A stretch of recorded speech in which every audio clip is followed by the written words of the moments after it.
Hello and how are you? I'm Errol from Timbermate, and thank you very much for your inquiry and your concerns re the filler shrinking and falling out, and also you wanted to know about its burning point. So I'm going to show you a few things which I'm sure will help you in seeing exactly how to use Timbermate.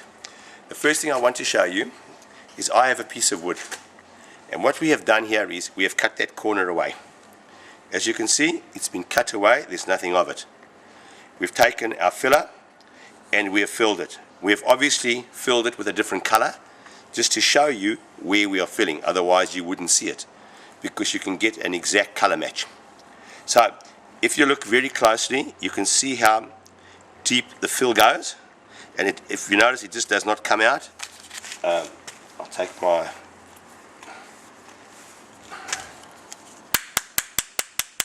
nothing in the world will allow it to crack. You can also go and you can fill, and afterwards you can actually saw through it. If you look very carefully, you'll see there's at least an 8mm thick piece of putty in here. You can fill something else and you can screw into it. You can router it, and you can also use it as an end grain or as an edge. So all out of one tub of putty, that's what you can do. Now your concerns were that it was falling out.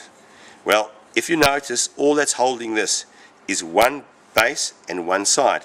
Why does it not fall out? It has to be something in the way you're using it.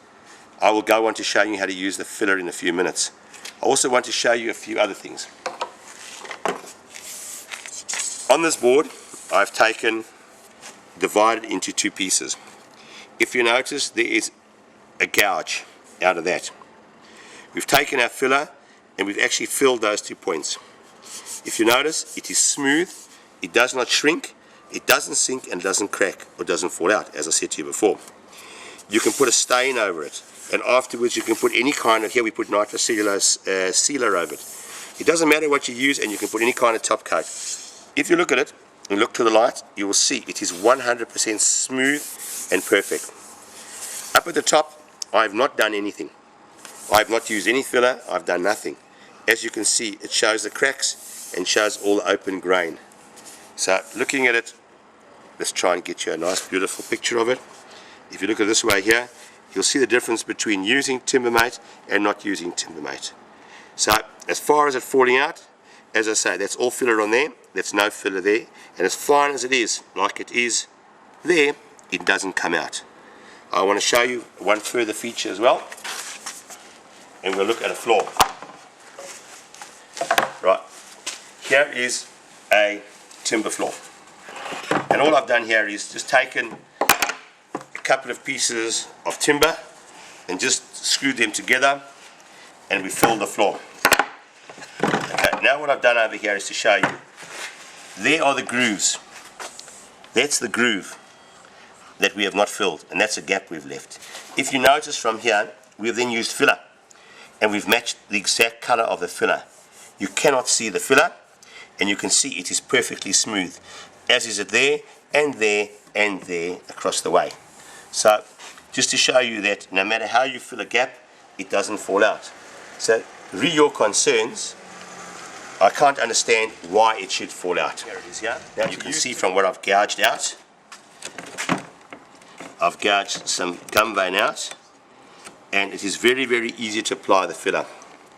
All I do, take my filler out of the container, if I want to fill it by hand, and all I will do is put some filler in and go across the board, and in a few seconds it will be filled. As you can see, the filler does not damage the wood, it goes in very, very easily, and it's all done. Now,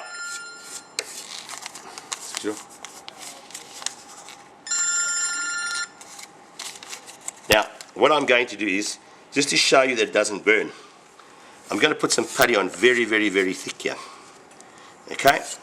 And what I will now do is I will show you with a heat gun how I take a heat gun and I can force dry the putty.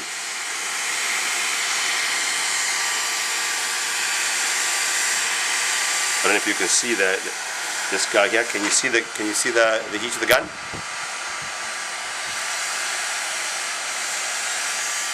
Can you see the heat of the gun? Well, what I'm doing here is Then I'm going, and all I'm doing is putting it across the putty. So what I'm doing now is I'm putting the gun on the putty. Now, I can stand here for 5 minutes, and in no ways whatsoever will I burn the wood, and no ways will the putty ever burn either. As you'll see in a few minutes, this putty is already dry. If I wanted to put it on easier, I could mix it down with 15% water and put it on as a grain filler. I could just apply it very easily in big areas with a spatula.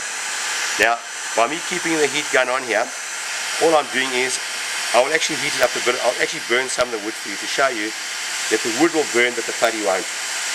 So we now put it onto the piece of wood, and if you notice, you can see the wood starting to change colour. But notice the putty does not burn. So to answer your question, you can go up to 220 degrees, and while I'm putting the heat on, the heat's actually driving all the water out. So you will see in a few minutes you can start forming a few bubbles or blisters. That'll be the water coming out. So, as I said, as long as I stand here with a heat gun, no ways ever will it ever burn the piece of wood. I don't know if you can see the colour of the heat coming out of the heat gun, but anyway, just to prove it, there it is. Now this is very, very hot. It's dry, and it would dry naturally on its own. As you can see, the putty is also dry. What I'm going to do now is I'm going to take some sandpaper and I'm going to sand this off for you, just to show you how easily the putty sands.